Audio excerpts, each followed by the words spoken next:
The wind screamed across the empty fields, pulling at broken fences and scattering frozen dust across the barren land. Snow fell hard and fast, erasing the horizon into a blur of white. In the middle of it all, Lena Harwood stumbled forward, clutching a small wrapped bundle tight against her chest. Her shawl, once a gift from her mother, hung in tatters, offering little protection against the storm. Each step she took cracked the frozen ground beneath her thin boots. Every breath came sharp and painful, burning her lungs with icy needles. Behind her, the Harwood house, her supposed sanctuary, was already swallowed by the storm. No light in the windows, no voice calling her back. Only the echo of Jed Harwood's final words rang in her ears. "You shamed us, Annabeth. Better you freeze than bring more disgrace." The door had slammed before she could plead.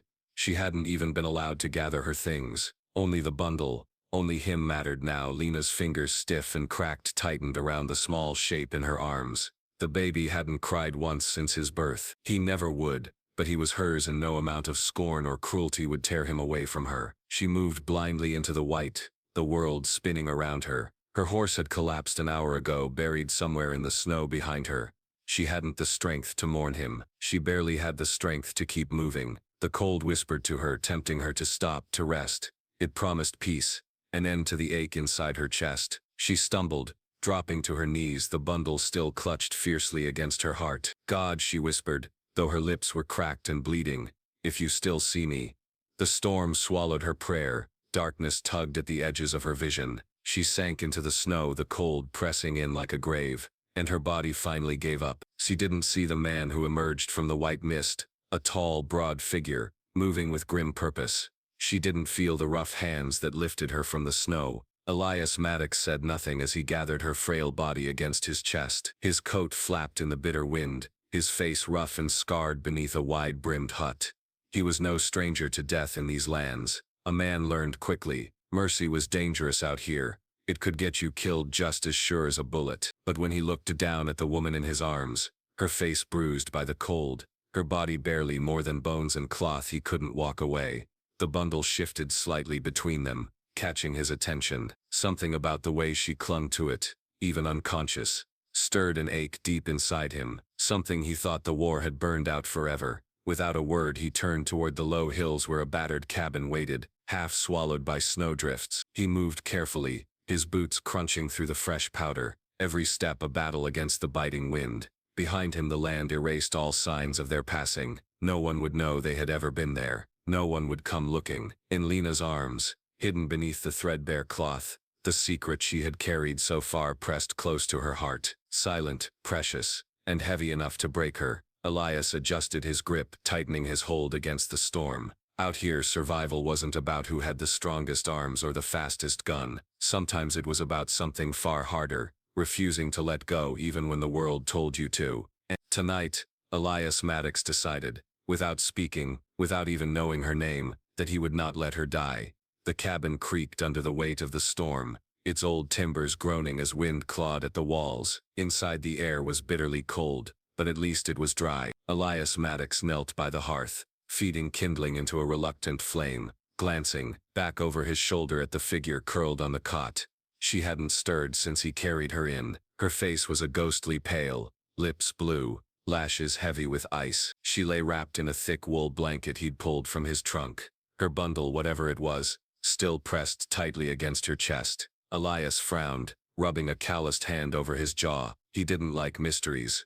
In his experience, they usually got men killed. But something about this woman's stubborn grip on that small bundle, something about the sheer fight it must have taken for her to make it this far in a blizzard, made it impossible to turn away. The fire finally caught, throwing a weak glow across the rough-hewn room. It wasn't much. A battered table, 2 chairs, a few shelves lined with tin plates and empty whiskey bottles. But it was better than freezing to death outside. He poured a small measure of water from a kettle into a tin cup, and moved cautiously toward the cot. "Come on, girl," he muttered under his breath. "Drink." Her eyes fluttered weakly as he lifted her head, pressing the rim of the cup to her cracked lips. She coughed once, a fragile, broken sound, but some of the water trickled down her throat. "Good." He set the cup aside and leaned back on his heels, studying her. She was young, younger than he'd first thought, maybe 22, 23 at most. Her hair, dark and damp, clung to her temples. Her hands, raw and red from the cold, remained fiercely locked around the bundle. Elias hesitated.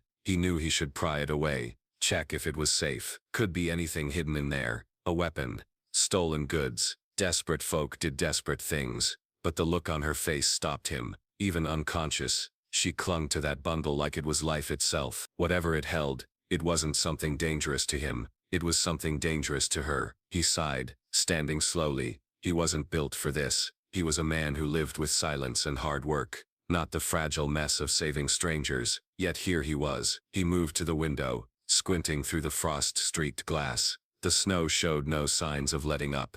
Days, maybe weeks, before the passes cleared again. They were trapped here, together. The thought sat uneasily in his chest. Elias had long ago made peace with solitude. It was safer that way. No attachments, no regrets, nothing to lose. But now fate had delivered this broken girl into his world, and he wouldn't, turn her away. A low whimper broke the heavy silence. He turned sharply. She was stirring, her face twisting in pain or fear. A soft sound escaped her lips, barely a whisper, but he caught it. "Please don't take him." Elias froze, his breath tight in his chest. His gaze dropped to the bundle in her arms. Him, not a possession, not a stolen treasure, a child. His jaw tightened, a muscle jumping in his cheek. He crossed back to the cot and knelt down again, more carefully this time. "I'm not here to hurt you," he said quietly, though he wasn't sure she could hear him. "You're safe now." The words felt strange on his tongue. It had been a long time since he'd promised anyone safety,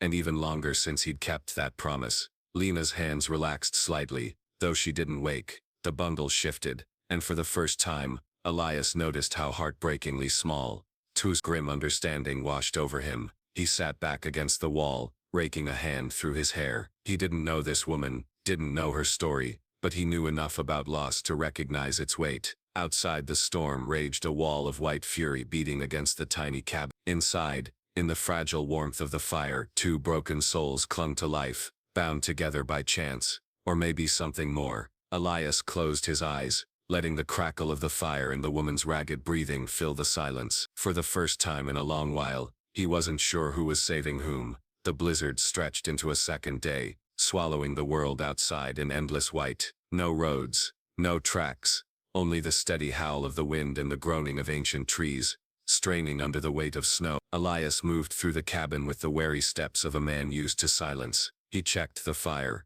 adjusted the cracked shutters, and kept a wary eye on the woman who still hadn't fully woken. Lena stirred from time to time, murmuring things he couldn't quite catch. Fragments of prayers, names whispered like confessions. Once or twice she clutched the bundle tighter against her chest, as if some unseen force might try to rip it away. Elias didn't interfere. Some ghosts a person had to fight on their own. He sat by the window now, cleaning his battered rifle out of habit, though the chances of anyone reaching them through this storm were near zero. Still, it paid to be ready. Always. Beyond the glass, the ridgeline loomed like a shadow. Sharp rocks and twisted pines, half hidden by the snowfall. He had lived near these ridges for 2 years now, ever since he'd left the wreckage of his past behind. Folks in town called him the ghost on the ridge, a man who spoke little, kept to himself, and showed up only when winter supplies ran low. Elias preferred it that way. Fewer questions, fewer chances to remember the things he'd rather forget. But now, he wasn't alone. The girl, Lena, he guessed, shivered under the blankets, her lips moving in silent conversation with some unseen memory. He could see the fever building under her skin, bright and angry. She needed food, warmth, time to heal, and protection. Elias's hand stilled on the rifle. Protection. That word had cost him everything once. He rose and crossed the room to the small stores he kept in a wooden chest. Salt pork, dried beans, stale coffee grounds, enough to last one man through the winter, barely enough for two.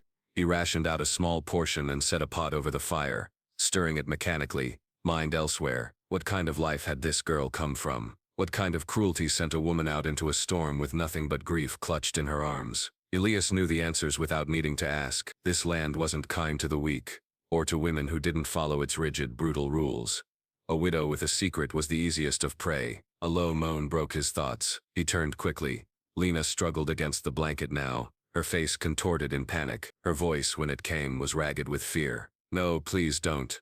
Take him." Elias crossed the room in 3 strides. He knelt beside her, speaking in the same low, steady tone he had used to calm dying horses and wounded comrades. "You're safe," he said. "Ain't nobody here but me." She fought him weakly, her fists small and desperate against his chest. Elias caught her wrists, not roughly, but firm enough to hold her still. Her eyes flew open, wild and unseeing, and for a terrible moment he saw nothing but terror reflected there. "It's all right," he said again, softer this time. "Ain't no one gonna take him. Not while I'm breathing." Something in his voice must have reached her. The fight drained from her limbs and she sagged back against the cot, gasping.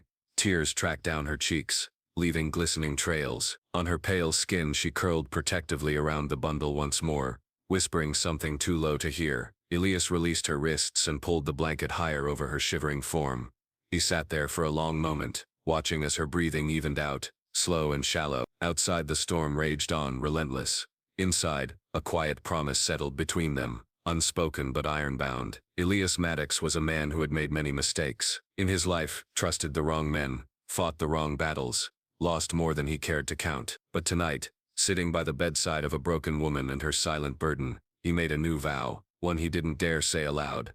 He would see her through this storm, whatever it cost him. And for the first time in years, Elias realized he wasn't just surviving anymore. He was fighting for something worth saving. The fire had burned low by the time Lena stirred again. Elias sat slouched in the lone chair, arms crossed over his chest, eyes half closed but never fully asleep. Years of fighting and hiding had taught him that real danger didn't always come charging through the front door. Sometimes it crept in soft, quiet, and cold as death. He heard the change before he saw it, the sudden hitch in her breathing, the small, trembling gasp as she surfaced from whatever darkness held her. Elias rose without a word and moved toward her. In the flickering light, Lena looked impossibly fragile, a ghost caught between this world and the next. She blinked up at him, confused, her hand fumbling instinctively for the bundle at her chest. "It's all right," he said, voice low and steady. "You're safe here." Her lips forming words he couldn't hear. He knelt beside the cot waiting. At last her voice broke through, a whisper, as thin as the last breath of a dying storm. Where am I?" "My cabin," Elias answered simply. "Found you out in the blizzard." Confusion flickered across her face, followed swiftly by fear. She clutched the bundle tighter, as if expecting him to tear it from her arms. Elias held up his hands, palms open. "Ain't here to take nothing from you." For a long moment, they stared at each other, two strangers thrown together by a world that cared for neither of them. Lena's eyes, wide and wary, searched his face for lies. She must have found none. Slowly, painfully, she relaxed, though she kept the bundle close to her heart. Elias leaned back, giving her space. "Storm's got the ridge locked down. No one's getting in or out for a while." Lena nodded weakly, her throat working as she tried to find her voice again. "Thank you," she rasped. He shrugged. "Wouldn't sit right leaving you out there." He meant it too. Whatever walls he'd built to keep the world at bay, they hadn't been strong enough to ignore the sight of her crumpled in the snow, a sight that haunted him even now. A sudden coughing fit racked her thin body. Elias moved to grab the cup of water, helping her sit up enough to drink. She accepted it with shaking hands, spilling more than she swallowed, but she managed a few gulps. As he eased her back onto the cot, he caught a glimpse of something. A scrap of fabric shifting, a tiny hand poking out from the folds of the blanket she cradled. Elias froze. The bundle wasn't just memories or grief. It wasn't just a keepsake. It had been a child. His heart twisted painfully in his chest. He didn't ask questions. He didn't need to. The weight of her sorrow was written all over her face, heavier than any storm outside. "You got kin looking for you?" he asked quietly. Lena shook her head, a tear sliding down her cheek. "None that would want me back." Elias nodded once. He understood more than she could know. He rose and busied himself with the fire, giving her time to breathe, to gather whatever pieces of herself she still had left. He had no intention of prying. Whatever her story was, it was hers to tell, if she ever chose to. The blizzard continued to batter the world outside, but here, within the fragile walls of the cabin, something else stirred. Something small, tentative, and stubborn. Hope. Elias stoked the flames higher, casting a warm light across the room. He would keep the fire going. He would keep her safe. It wasn't a plan. It wasn't even a decision. It was simply what had to be done, and for now that was enough. Lena watched him from the cot, her eyes heavy but grateful, the faintest flicker of trust beginning to spark. Outside the storm raged on. Inside, for the first time in a long while, there was the faintest heartbeat of life. The third day dawned gray and cold, a weak light filtering through the frost-laced window. The blizzard had slowed to a steady fall of snow, but the world beyond the cabin remained smothered and silent, as if time itself had frozen. Inside, Elias moved with quiet purpose, keeping the fire alive, rationing out what little food he had left. The woman, Lena, he had heard her mumble in her fevered sleep, needed strength if she was going to survive. So did he. He ladled a thin stew into a battered tin bowl and carried it over to her bedside.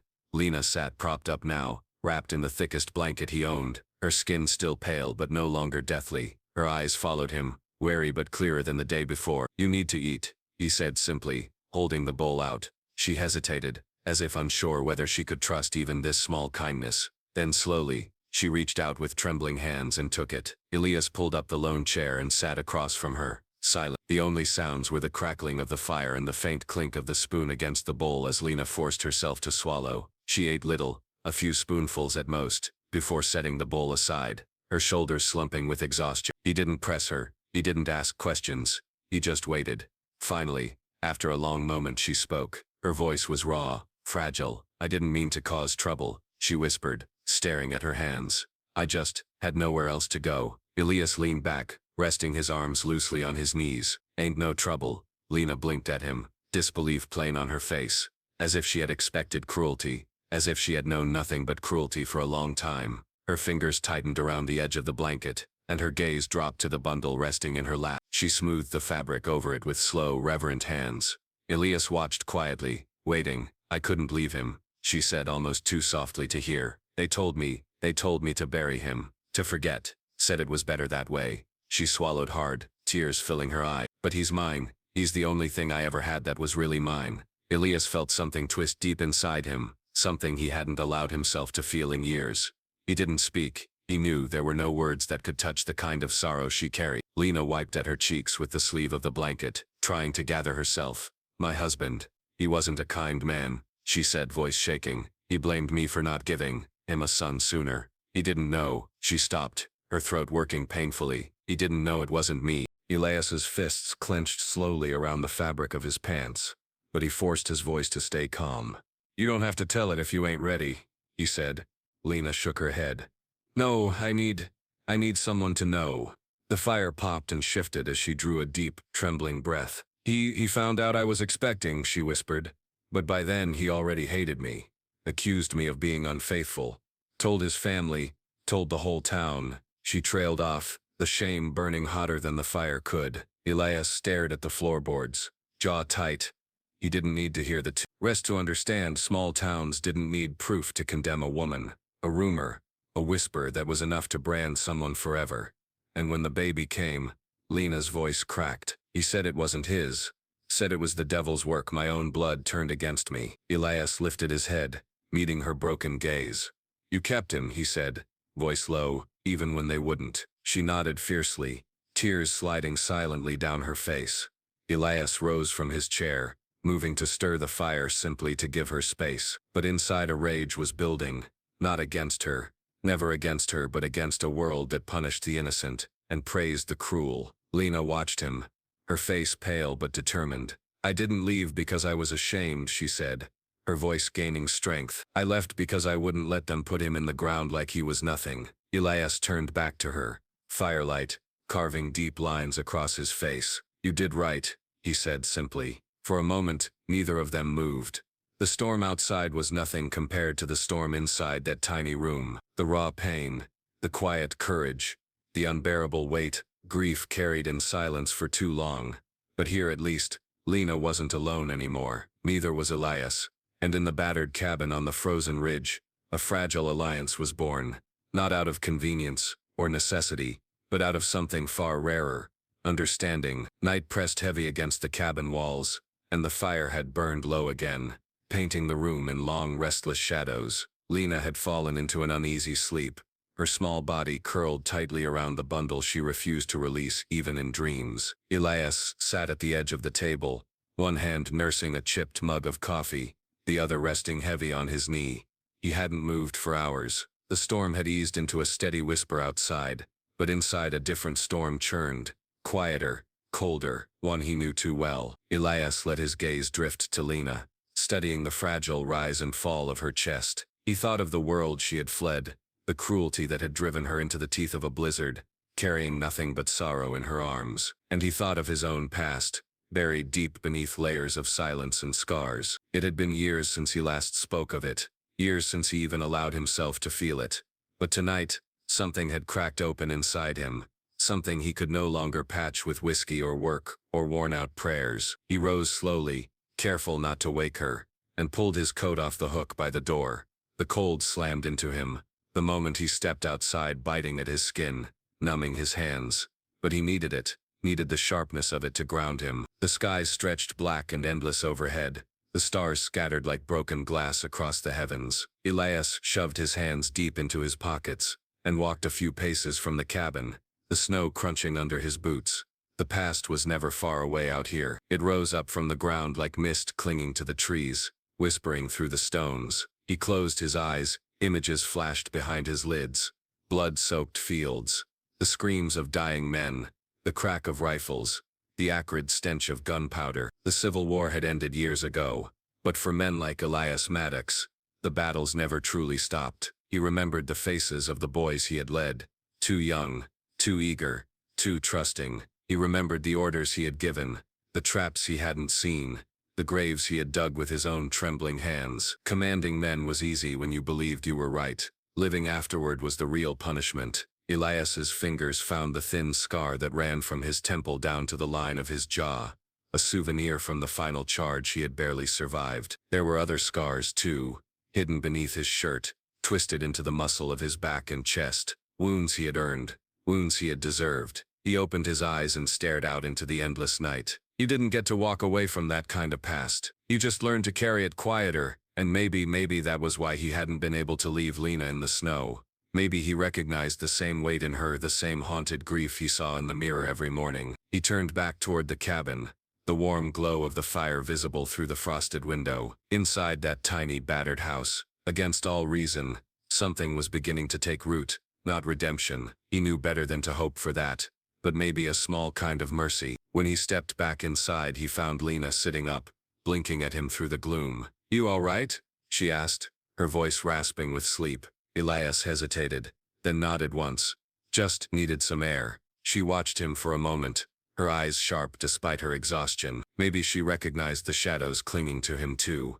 Without another word, he moved to stoke the fire, adding a few more logs until the flames roared higher, chasing the cold into the corners of the room. Lena lay back down, her hand resting protectively over the bundle, but she didn't close her eyes. Instead, she spoke into the darkness.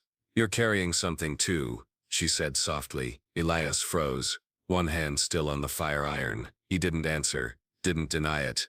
There wasn't any point. Instead, he sat back down in his chair, the silence stretching long and thin between them. For the first time in years, he didn't feel alone in it, and neither, he suspected, did she. The days passed in a tense, fragile rhythm. Outside, the snow began to soften under the weak touch of early spring, but the cold still clung to the land like a dying beast. Inside the cabin, Lena grew stronger. Her cheeks, once pale as ivory, now held a faint flush. She could sit up without trembling, could sip her stew without Elias having to steady her bowl. Yet the burden she carried, the grief, the fear, remained as heavy as ever. Elias saw it in the way she flinched at sudden sounds, in the way she curled instinctively around the bundle at night, as if expecting it to be torn from her arms, and in the way her eyes, though brighter, never truly lost their wariness. He didn't push her, didn't ask for more than she was willing to give. His world was made of silences, and in that silence Lena seemed to find something she could trust.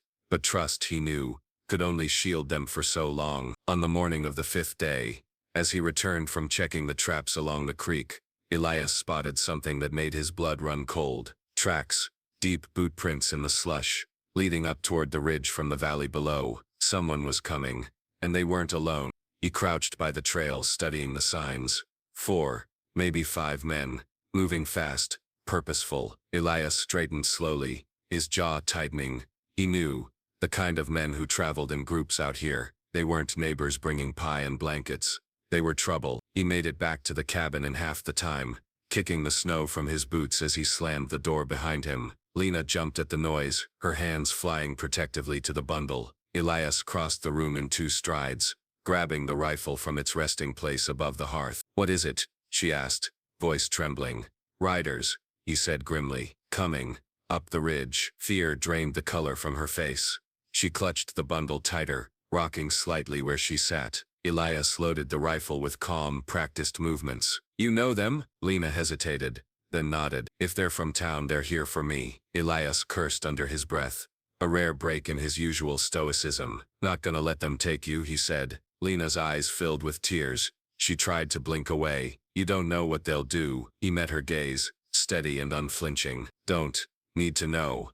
Ain't happening." A beat of silence passed between them, heavy with unspoken things. Lena rose shakily to her feet, wrapping the bundle against her chest like armor. Her legs barely held her, but she faced him with a determination that struck him hard. "I won't go back," she said, voice raw. "Not to them. Not ever." Elias nodded. Once, neither of them needed to say it. They would stand or fall together. He moved quickly, checking the door, securing the windows as best he could. The cabin was small, defensible if he was smart, but if the men outside meant real harm, walls alone wouldn't save them. "Get by the hearth," he told her. "Stay low, keep quiet." Lena obeyed without question, sinking into the corner where the fire's glow barely reached. Her arms tightened around the bundle, rocking it gently as if to soothe them both. Elias crouched near the window, rifle ready, every muscle coiled tight. He could hear them now, the faint creak of leather, the muffled thud of hooves breaking. Through the melting snow, close, he narrowed his eyes, catching sight of movement through the trees, dark figures emerging from the mist like specters. At the front rode a man in a black coat, his hat pulled low over his brow, his bearing proud and cold. Elias recognized him instantly, even without ever meeting him before. The Reverend, the man who had poisoned Lena's world with whispered judgments and public condemnation. A man who wore God's name like armor but wielded it like a blade. Elias's grip tightened around the rifle. This was no rescue party. This was a trial, and Lena's sentence had already been decided. He shifted, his weight preparing for the inevitable. Inside the cabin, Lena rocked silently, her face pale but set with fierce resolve. Outside, the echoes of the past had come calling, and this time neither she nor Elias would run. The first knock on the door wasn't a knock at all. It was a fist, heavy and brutal, rattling the wooden frame like a warning shot. Elias stood with his back against the wall, rifle in hand, muscles wound tight as wire. His heartbeat was steady, slow, but every instinct inside him screamed that this was a powder keg and the match had already been struck. Another blow shook the door. "Lena Harwood," a voice bellowed, deep and oily. "Come out now and we'll show you mercy." Elias's jaw tightened. Mercy. He knew the kind of mercy men like that offered. A rope maybe, a shallow grave, and all done in the name of righteousness. He glanced toward the hearth where Lena crouched in the shadows, cradling her bundle, her face pale but determined. Elias shifted his grip on the rifle and stepped closer to the door. "You ain't welcome here," he called out, voice calm as stone. A murmur of surprise rippled through the men outside. A new voice spoke, colder, cutting through the cold like a blade. "This isn't your concern, stranger," said the man in Type 18, the black coat. "This is a matter of moral order, of God's law." Elias almost laughed. "Almost. God's got no part in what you're fixing to do," he said. Silence. Then the unmistakable sound of a shotgun being cocked. "You protect a harlot, and her bastard, and you'll share her fate." Elias's knuckles whitened around the rifle. He had fought too many battles for men who used words like honor and law to mask cruelty. He would not stand aside for it now. "You want her," Elias said. "You come and take her." The door shook violently under another blow. Elias motioned for Lena to stay down, then moved swiftly to the side window, pushing it open just enough to see outside. 5 men, all armed, all eager. No good way out, no easy stand, but he'd faced worse odds before. The first man charged the door, shoulder lowered, roaring like a bull. The door buckled under the impact but held. The second blow would break it. Elias inhaled once, steadying himself, and when the door gave with a splintering crack, he fired. The first man went down hard, a cry ripping from his throat. Chaos exploded. Gunfire erupted, bullets thudding into the walls, sending splinters flying through the room. Elias moved fast, reloading, firing again, ducking low to avoid the return. Lena pressed herself against the wall, shielding the bundle with her body, her face bloodless but fierce. Elias dropped another man with a clean shot to the leg, sending him sprawling into the snow. 2 remained. One fired blindly through the broken doorway. Elias rolled to the side, firing back. The man shrieked, clutching his arm. The Reverend stepped into the breach then, his black coat flaring like wings, a revolver in his hand. "You can't save her," he shouted. She's condemned by her own sin. Elias rose slowly from his cover, rifle trained on the man's chest. You're the only sin I see here. The Reverend's hand twitched on the trigger, but he was too slow. Elias fired. The shot caught the Reverend square in the shoulder, spinning him backward into the snow. Silence fell over the ridge, broken only by the moans of the wounded and the ragged rush of Elias's breathing. He lowered the rifle, every muscle screaming, heart pounding like a war drum. From the corner of the cabin, Lena made a small choked sound, half sob, half prayer, and Elias crossed to her in 2 strides. You're safe, he said, crouching beside her. It's over. But even as he spoke the words, he knew it wasn't true. Not really. The physical threat was gone for now, but the damage, the judgment, the scars, they ran deeper than any bullet could reach. Elias touched her shoulder gently, anchoring her to the present.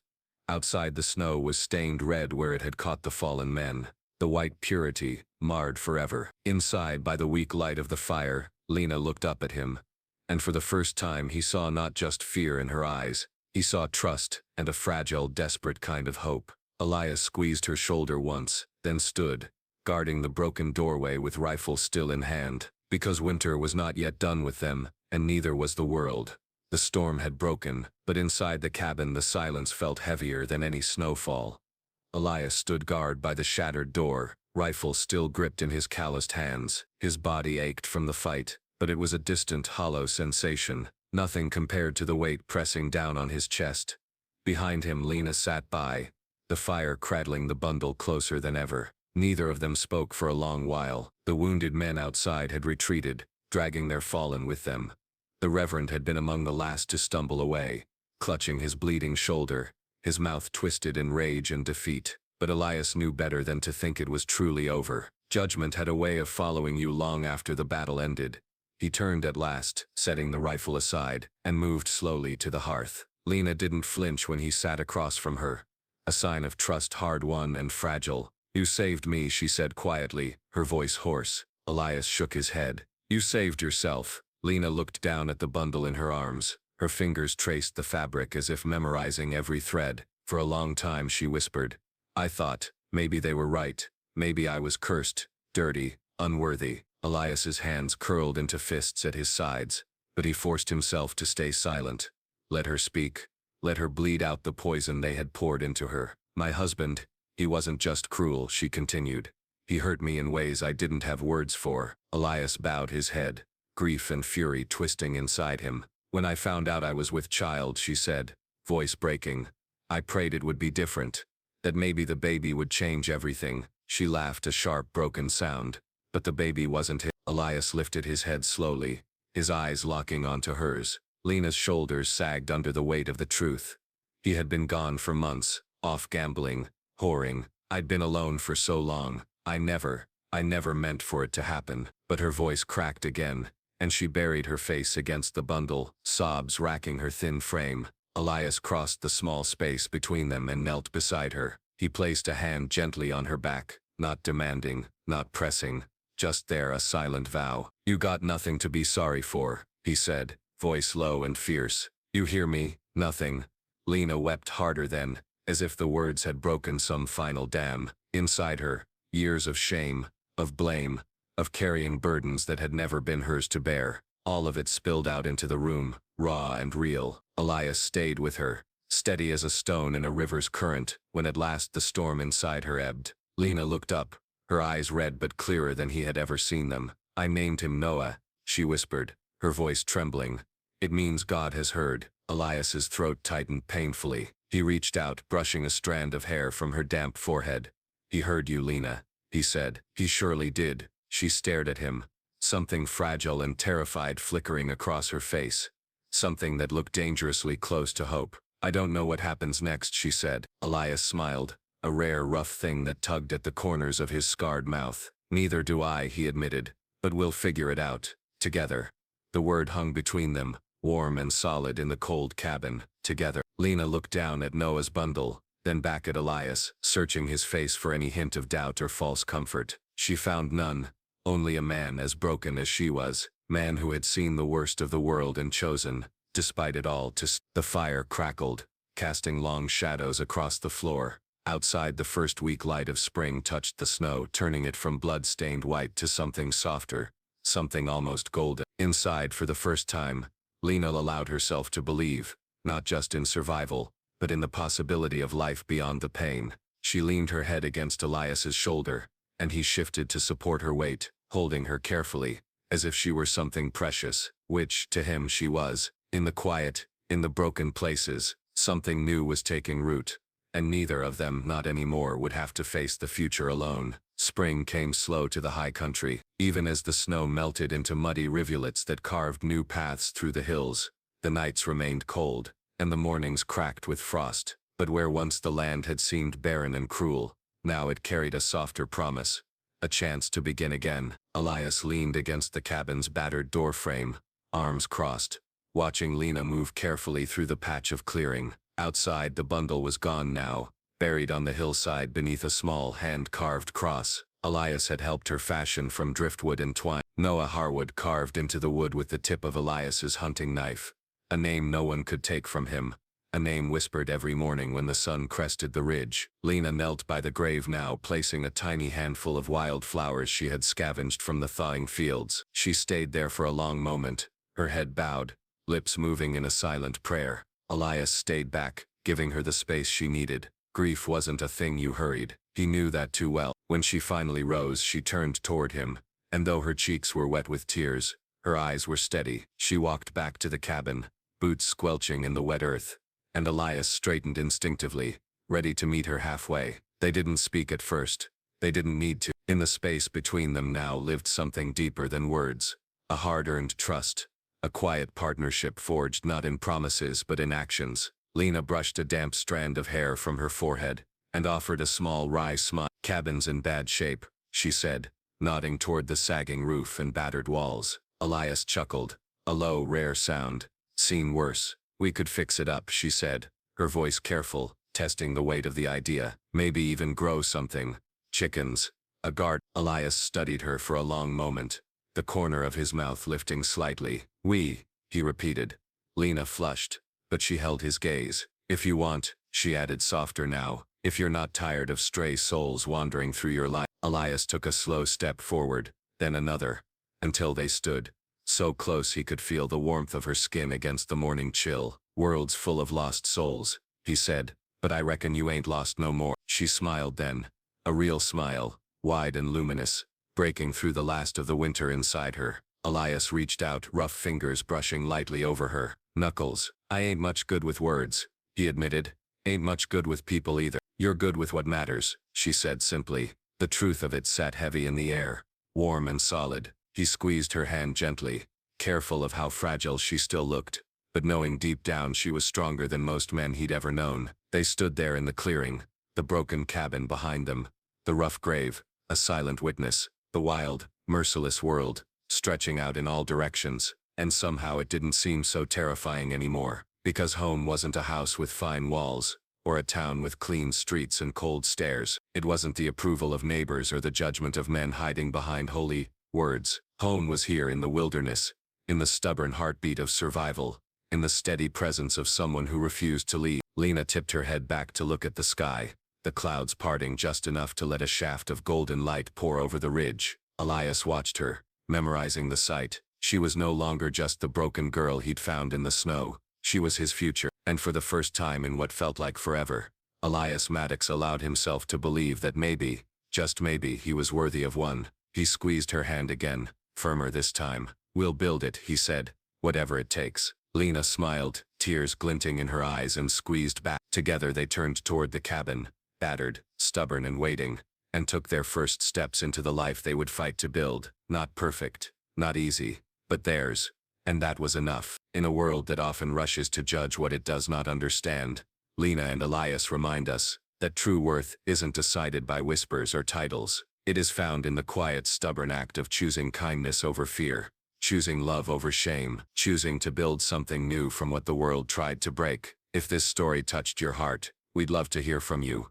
What does home mean to you? Share your thoughts in the comments below. Your voice matters here. And if this story touched your heart, don't forget to like, subscribe, and stay with us for more tales like this one.